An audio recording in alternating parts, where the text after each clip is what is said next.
रामदास भाई, काँग्रेसचे नेते जे होते अशोक चव्हाण भाजपमध्ये प्रवेश करणार आहे। नेते म्हणण्यापेक्षा माजी मुख्यमंत्री म्हणा, हे आता भाजपमध्ये प्रवेश करत आहेत। त्यांनी आपल्या काँग्रेसच्या सदस्य पदाचा देखील राजीनामा दिलेला आहे। एक गोष्ट आपण पाहतोय की महाराष्ट्रामध्ये आता विरोधी पक्ष शिल्लकच कोण नाही। भाजपामध्ये, शिवसेनेमध्ये मोठ्या प्रमाणामध्ये लोक येत आहेत, नेते येत आहेत। भविष्यामध्ये आपण पाहाल की फक्त शिवसेना, भाजप आणि अजितदादांसोबत असलेली राष्ट्रवादी आपल्याला फक्त पाहायला मिळेल। आणखी मला सांगायला हवं आहे, आता फक्त उद्धव ठाकरे आणि संजय राऊत यांची फक्त पोपटपंची लोकांनी पाहायची। यांच्या हातात काही नाही। सकाळपासून रात्रीपर्यंत फक्त इकडची माणसं तिकडे, तिकडची माणसं तिकडे घ्यायची सोबत। कोकणामध्ये गेले होते, 500 लोक पण नव्हते। आणि फक्त जळी स्थळी काष्टी पाशानी एकनाथजी शिंदे आणि नरेंद्रजी मोदी साहेब यांच्यावरती फक्त टीका करायचा हा एकमेव कार्यक्रम चाललेला आहे। याच्या व्यतिरिक्त यांच्याकडे उद्धव ठाकरे आणि संजय राऊत यांच्याकडे काय शिल्लक नाही। जशाच्या निवडणुका जवळ येतील, लोकसभा आणि विधानसभा, जे थोडे बहुत शिल्लक यांच्याकडे आहे ते देखील त्यांच्या हातातून सगळं जाईल, काय शिल्लक राहणार नाही। पण रामदास भाई, तुम्ही महायुतीमध्ये अशोक चव्हाणांचं स्वागत करणार का? कारण काँग्रेसच्या नेत्यांवरती तुम्ही सुद्धा सडकून टीका केली होती का? नाही, आजही टीका चालली ना।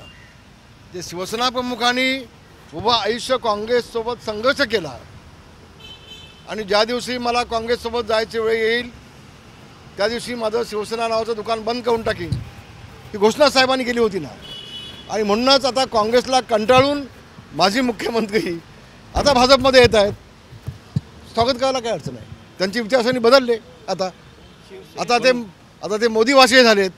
पण एकीकडे काँग्रेसचे नेते काँग्रेस सोडत आहेत, दुसरीकडे उद्धव ठाकरे मात्र काँग्रेस सोबत जात आहेत। काय भविष्य राहील पुढे?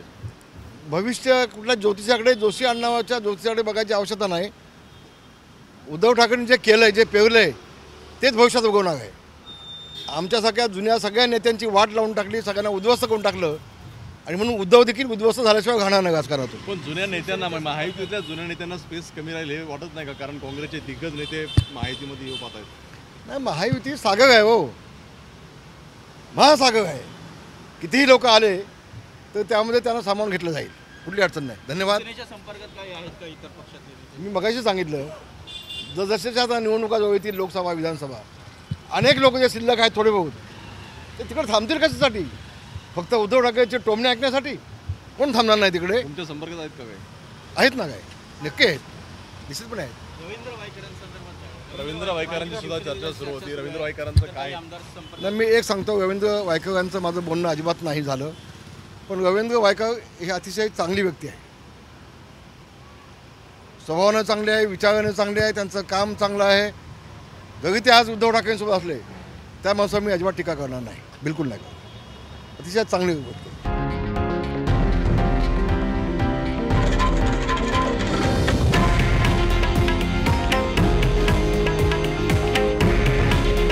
हे आहे देशातील नंबर 1 न्यूज नेटवर्क आणि आपण पाहत आहात TV9 मराठी। काळजी तुमची, हित महाराष्ट्राचं।